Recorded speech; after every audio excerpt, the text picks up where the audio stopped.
Welcome to the Wealth Acceleration Podcast with your host, wealth coach Wade Reed. Hey, what is up, Money Masters? It's Wade Reed, host of the Wealth Acceleration Podcast, coming back with another fantastic episode. Today, we're talking about how to turn cash into cash flow.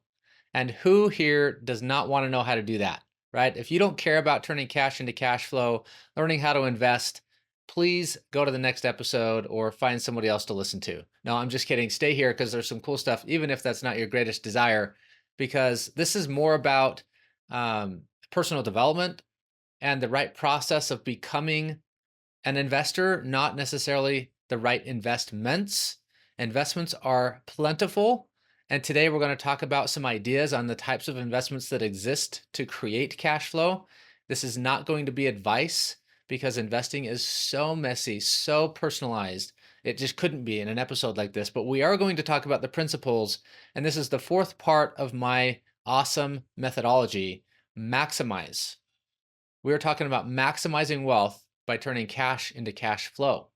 All right, so let's dive in a little bit. What does this really mean? Turning cash into cash flow. Over the years I've been at this, again, it's been around 2 decades at this point. I've come across this concept, this idea that what's the best investment, Wade? I get that question all the time. And my response will always be you. You are your best investment. You are the one who dictates the success of your life. You are the one who has developed skills and abilities that you can exchange with other people in the form of employment or business activities, serving clients, customers, or whatever that is. You're the one who creates the greatest value in your life. So you will always be the best investment. Well, I know that, Wade, I get that, but really investments that are out there, what should I do? What are the things that are out there? I don't even really know what's out there. Well, it always comes back to what you care about. So if you're a business owner, like most of my clients are, or want to become a business owner, want to be proactive in your financial life, at some point you want to invest. In other words, you want your money to work for you.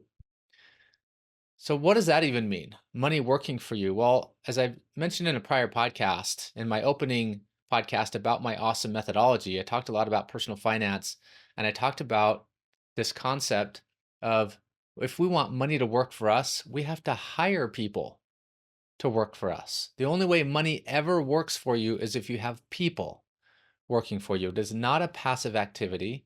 It is not an abstract idea. The only way money works is if we deploy our money in somebody else's business. Literally, we have to hand it over to somebody else to go do something productive with it. That's the only possible way our money can grow. Just like natural processes show us the law of the harvest, you have to plant seeds in the ground. You have to give them good soil. You have to nourish them with water and sunlight, remove weeds that could choke them out in order and then allow time to occur in order for your seeds to germinate and grow and become a crop. That crop then will become useful for personal consumption. It will also become useful for future seed, for future harvests. And of course, there may be a surplus there that you can sell to other people. That may be your primary business is to produce a certain crop, which then can be sold in the marketplace for a gain above what it cost you to produce it. So these are the means of production. We want to be producers, and producers are those who add more value to the world than they take from it.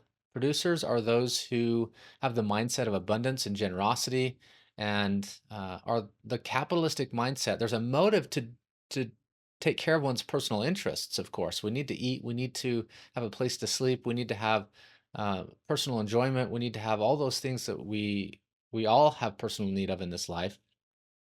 And oftentimes we need a little bit of surplus so that those what if scenarios that come up can be taken care of. We need some surplus that we can use to invest in other people's businesses. But in the end, it's always business. There has to be an exchange between somebody who has ideas and knowledge and somebody who needs those ideas and knowledge. And of course, ideas and knowledge turn into business solutions, either services or products. And then those products get exchanged with those who need them.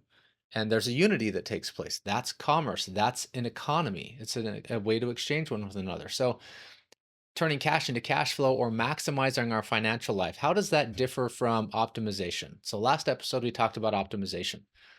Optimization is about efficiency,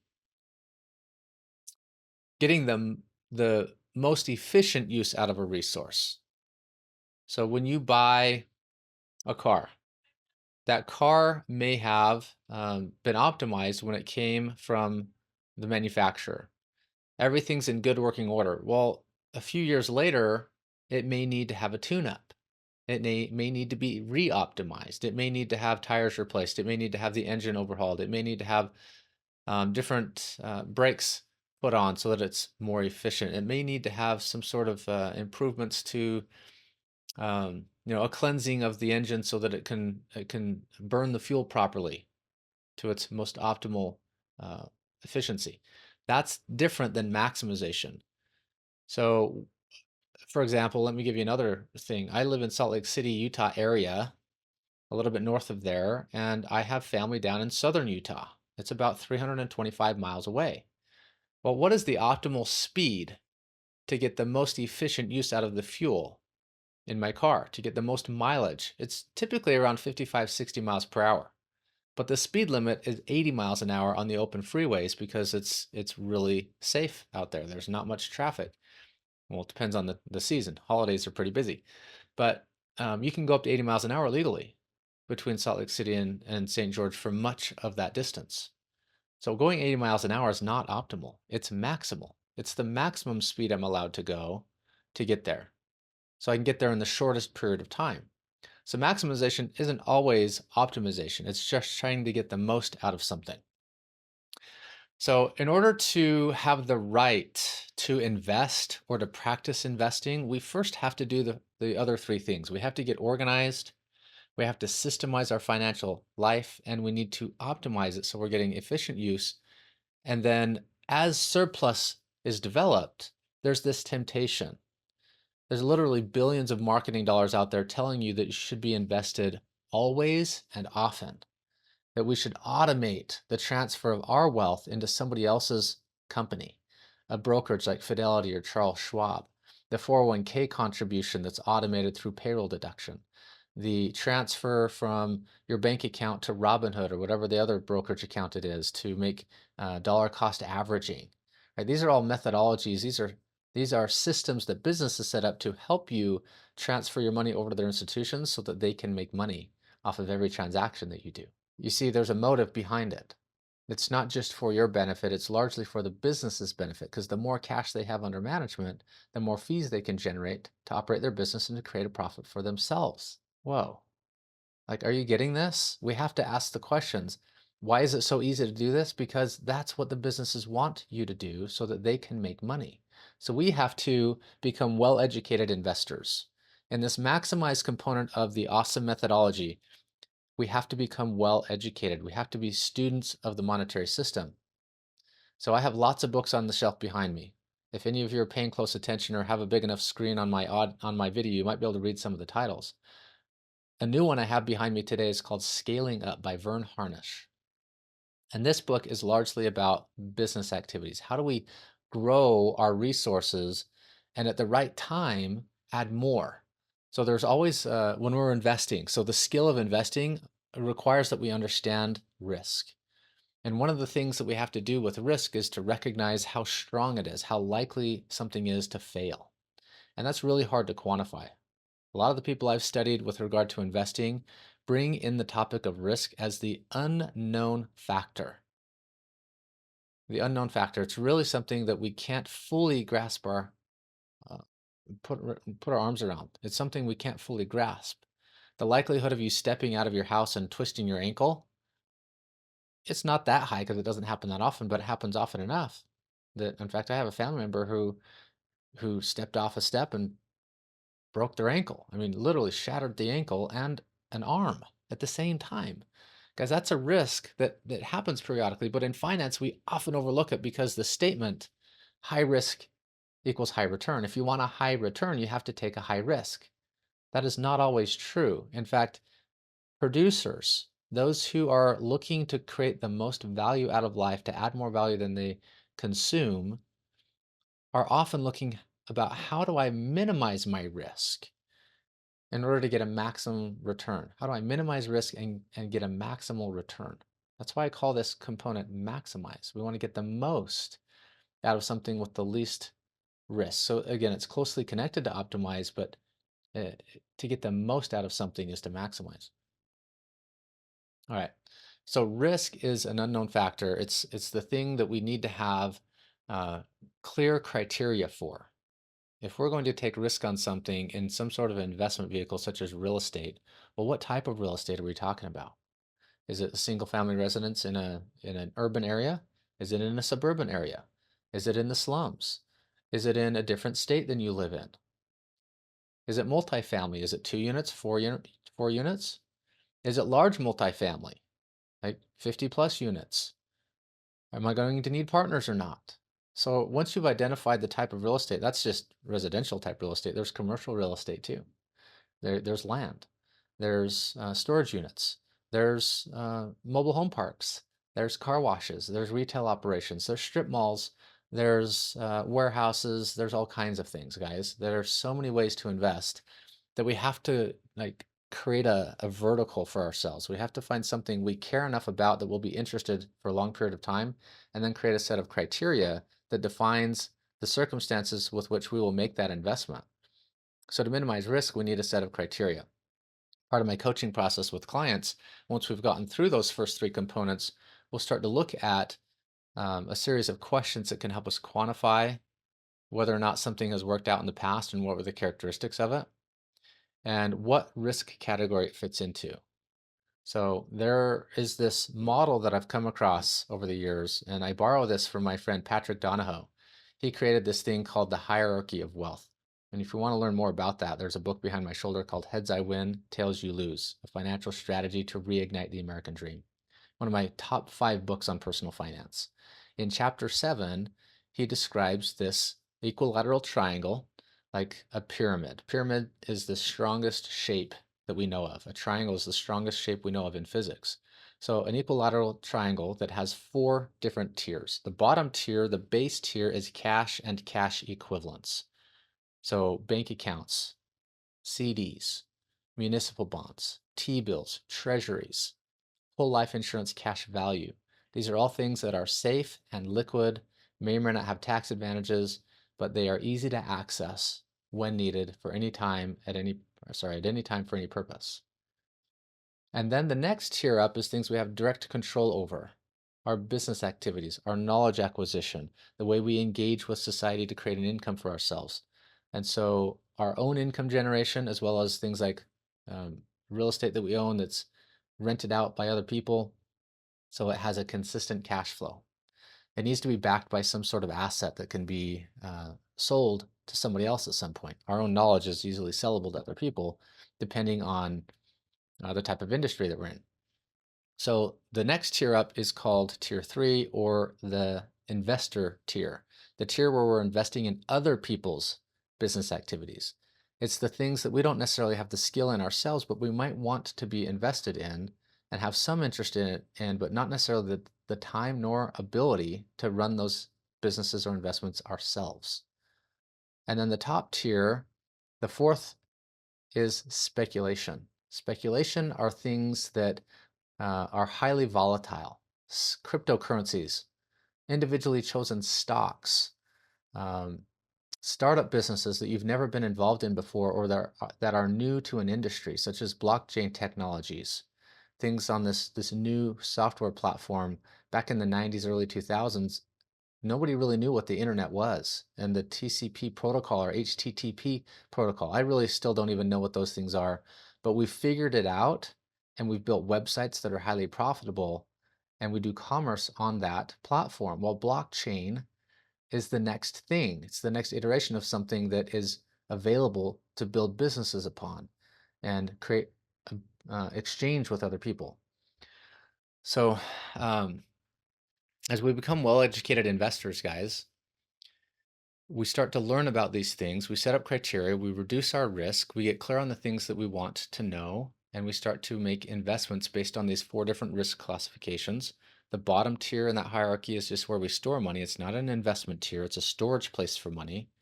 The next 3 tiers, 2, 3, and 4, are ways where we can create an increase to our income that's greater than a simple 3 to 5% in a bank account or cash value in life insurance. And there's different risk associated with that. So thereby different portions of our money that ought to be allocated if we are in those different risk classifications. So we have vertical diversification, and then we have within each class horizontal diversification. And I have anecdotal story after anecdotal story about clients and colleagues who have invested in things that they thought were sure bets. I mean, they said, I'm going to earn 25% in 6 months, and then it completely fails. I'm going to get this tax advantage on an oil well or a natural gas well. I'm going to get a 90% immediate depreciation on my money. So I'm going to drop $100,000 toward this investment. I'm going to get an immediate $90,000 tax deduction against other income. I reduce my tax bill by my current tax rate. Let's call it 30%. So they save 30% of that $90,000 immediately on their taxes. So that's a net return. But then the well fails, or the operator of the well or series of wells accidentally or possibly on purpose turns it into a Ponzi scheme where new investor dollars are being used to pay out old investors, and then the thing fails. I have lots of stories of people who have been involved in those. I luckily haven't had one yet myself. There are things in multifamily real estate. I'm involved in one personally where it was supposed to be a 15-month flip, $20 million to buy, $7 or $8 million to renovate, $45 million sale in 15 months. That was the intention. Well, we're almost 2 years later, and we might break even. So you guys just have to recognize when you're invested in other people's things, the likelihood of them turning out is not what it's purported to be. They are literally high risk. And while yes, the return potential is also there, the risk that's unknown and unquantifiable, at least not easily quantifiable, is very high. But too quickly, a lot of my clients have gotten involved in things that go really badly. And what might be just a few months of an original investment time horizon turns into years and years and years. So how about other things? I like the term sound investing. Sound investing. That doesn't mean audio investing. That means something that is complete, something that is successful, that has a track record, run by people who have a good track record. So when we make a sound investment, we're not choosing speculative things. We're choosing things that have a track record. Maybe you want to invest in a stable operating business that still has some growth potential. A lot of people choose multifamily because of that, because they can buy it at a discount, renovate it, add some value to it, and sell it at a higher rate, or increase the rents and create a higher cash flow. A lot of people choose industries that are ready for disruption. You know, the clothing industry, the wash, what do you call it? The laundry industry, right? Laundromats are unlikely to go away. That's something that's been needed for generations and hundreds and hundreds of years. People have hired others to do their clothes washing. So that still exists, dry cleaning and laundromats. Well, there might be room for disruption in that space. I don't yet know how to do that. You might, but you might just want it for its stable cash flows. So you go out and buy a business. So one of the ways you maximize your dollars and turn cash into cash flow is to buy an existing cash flowing business. Some people are just ready to retire and they want to sell their business and want a lump sum to go do something else with. So you acquire it at a reasonable rate and you turn it into something as good or better than it already was and enjoy the cash flows from that. Similar thing with existing real estate rentals or multifamily. Maybe you've got the wherewithal to start from scratch a business and open up a location of your own. In fact, I remember a client who's in the chiropractic space. And he's like, Wade, I know we're practicing this maximize skill. I have need to buy shirts that are logoed, embroidered, or printed, and I have an opportunity to buy my local printing business. And I'm like, that's so different than what you're currently doing in business. Are you sure you're wanting to get involved in that? He's like, well, it's a pretty reasonable price. I've done some analysis on this. What I love about business isn't so much the chiropractic work that I do for patients, but I love leading my business. So I study business. I have business coaches. I have systems in my business. This is an operating business with people who know the industry very well. I can take over the leadership of this business and take over existing assets in the form of people who know the industry. And we had 2 or 3 conversations around this, and in the end, he chose to buy it. He had done his due diligence, and he decided it was going to be worth it to not only have the ability to get his stuff printed through his own business, reducing some of his net costs, but also have a business where he could sell that same service to other businesses in the community. That's unlikely to go away. So he can then optimize that business and maybe expand it. Some of you might be in a position where you're full-time working for somebody else, and you might be making a decent salary, paying your bills, have a little bit of surplus, but you still kind of crave doing something entrepreneurial. So what often is called a side hustle, which is a business, right? You're doing something of value. You might be buying things at a discount, selling them on eBay. That's still a thing. People still do that and make good money. You might become an independent brand, private labeling some product that's a popular product using Amazon as the platform to sell. You can get into it pretty easily that way. You might uh, be one of these people who get into the fads of doing things like reviewing books on Audible and finding a way to create cash flow from that, or doing reviews for other people's products. Maybe you create an affiliate business and you're able to sell other people's things rather than create your own. Maybe you're able to get a list because of your skill set in marketing, and you know how to sell other people's stuff, and you're just not ready to build your own brand or your own thought leadership business. So you sell other people's stuff. I have a neighbor who's still in the DVD and book business on Amazon. Makes a really nice living for himself doing that. A lot of time freedom in his life. What about the idea of transitioning from a full-time work environment to something maybe in that industry? I have another client who did this. He was in the paint industry and had a real skill of, what do you call it? I guess account acquisition. And he's like, wait, things are not going as well as I would like them to in my current work environment. You know, the incentives aren't really lining up like I'd like them to. The management's not really something I enjoy. The people that are over me aren't people I'm enjoying anymore. So he and a partner started their own uh, paint contracting business. And 2 years later, they're doing really well. So he took a skill set in an existing industry that wasn't going well in the business he was working for, and they started their own thing. You might do that for yourself. Um, Here's another one. I've got a client right now who's in the process. This is a professional in the service industry as a dentist. And a few years ago, we started working together, and he's like, wait, my biggest fear is that I won't have patients keep coming in, that I'll run out of patients, so that I'll get their mouths healthy and they won't come back. And I said, I've worked with a lot of dentists. That is never going to happen. And now, almost 4 years later, he's coming to me saying, wait, I've got a 6-month backup. I'm the only dentist working in my clinic right now. I've got 6-month backup. People are waiting 6 months to see me. And I said, well, what are you going to do about it? Well, I've got an adjacent space I'm going to expand into and move from 4 chairs or operatories to 9. And he's going to have 2 associates to help clean up that backlog so that those patients in his community can be taken care of in a more timely manner. So they'll be happier, and he'll be happier because he doesn't have such a big backlog to feel like he's got too much work to do now. So expanding an existing business, or perhaps part of expansion could be new locations. I've got several clients who are doing that, who have 4, 5, 6, 7 locations of what they do. In fact, I had a client a number of years ago when I first got into the industry, who also in the service industry was a chiropractor, and interestingly had 8 chiropractic offices but 27 physical therapy offices. And I'm like, how did that happen? He said, well, I just found that they they coordinated well together. When people had surgeries, they needed physical therapy, but along with that, in order for their bodies and muscles to work most effectively, chiropractic adjustments release the nerve stress, which then helps the muscles perform optimally.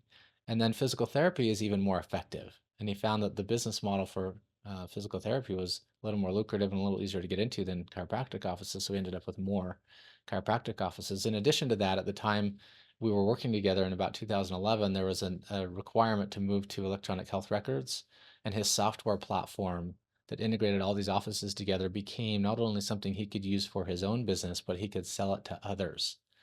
So there's another way to maximize a resource that was created in-house that then could be sold to the public and branded for other purposes. Isn't that kind of cool? All right, I have another thought for you as we get near the end of this episode. I wanted to talk about maximizing our personal development. So, turning cash into cash flow, the only way we learn how to do that is by applying mental energy to it. So, we might want to be maximizing our life as well. Might want to maximize our health.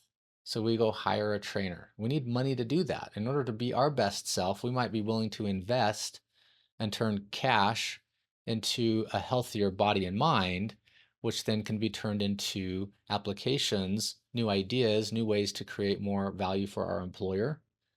Maybe you want to move up the corporate ladder and take on a new position and responsibilities and thereby a higher income, or maybe you shift from one company to another, and being in a healthier body and a healthier mindset gives you the confidence to go do that.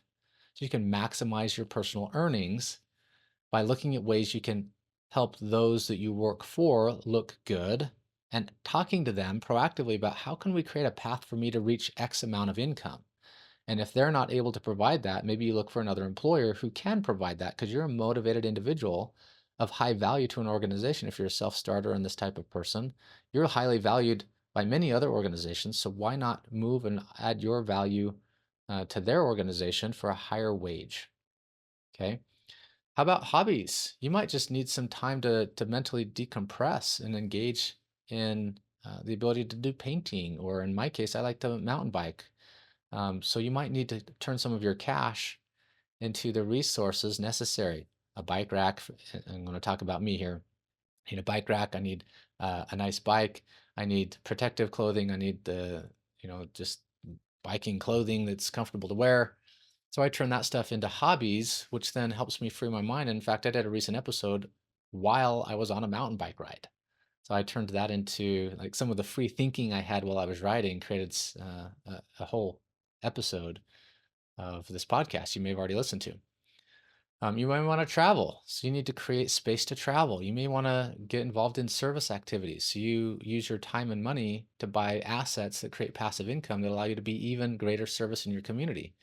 You guys know already I'm a religious guy. I believe deeply in serving my community. I volunteer a lot in my church life, and it brings me great joy. Probably the greatest joy of my life, aside from my family, which also is a form of service. Raising children is a great service, and bringing productive young people into productive adulthood and society. Maybe you want to spend more time with family and deliberately take trips together or do fun activities. Maybe you have a side gig that's a family project. I did this for a few years where we were selling a product on Amazon, and it was outside my personal skill set and wheelhouse. But we learned a lot of valuable skills about resiliency and persistence and marketing and um, the supply chain. We learned a lot about the nature of getting products from their manufacturing source, whether it's local or overseas, to the market through Amazon, online, or physical. A really cool experience we had as a family, turning cash into cash flow through that little side business. And then perhaps you want to be involved more in your spiritual development. So you might hire mentors in that realm. You might engage in a Bible study. You might participate in a church life. You might read some books. You might hire some mentors. All kinds of ways you can do that. But money helps with that. And again, if you're developing self, you're more likely to be in a position to take advantage of opportunities because you have a sound, clear mind and sound, clear thinking. You're willing to do the work that prepares you to take advantage of opportunities. I'm going to, I think, wrap this up with one thought. When you've done organize, systemize, and then optimize, you literally are earning the right to maximize. And when you are not so urgent about investing and you don't succumb to the billions of dollars telling you you have to always be invested, otherwise you're wasting your money, that inflation is stealing your money away. While there may be some truth that inflation is real, it does not require you to be invested. In fact, that's an uneducated investor who does that, somebody who is ignorant to the rules of success when it comes to money. In my experience and my mentor's experience, being willing to sit on cash, being willing to be patient for the right opportunities, not just any opportunity, but the right opportunities, the ones that match your criteria, the ones that you have actually created a criteria for that you can vet against that criteria. that is when you're more likely to be successful. And when you are in a position of cash, here's the statement I want you to memorize. When you are in a position of cash, opportunities will come to you. When you're in a position of cash, opportunities will come to you. You won't have to go seek them out. They will come to you. But if you have criteria, you'll be able to vet out only the ones that are the right ones, that are the most likely to be successful for you. And thereby you've minimized your risk and can maximize returns as a result of that. All right, guys, this has been fun. I love this topic. I love working on the topic of money. I love getting to the point where you're in a position where you can actually focus on maximizing. If you feel chaotic in your life, you're really not ready to be investing. You're really not ready to maximize. You need to get cleaned up. You need to get the chaos cleaned up, organized, so that you can think freely and with confidence as you start to make decisions about what your future might be. Okay, thanks for joining me today. We'll see you in the next episode. Thanks for tuning in to the Wealth Acceleration Podcast. We hope the insights from today's episode help you streamline your finances and grow your wealth stress-free. For show notes from today's episode and more tips on creating a comprehensive wealth-building plan, visit moneymasterycoaching.com. Remember, financial freedom is attainable. Until next time, keep accelerating towards your goals. See you on the next episode.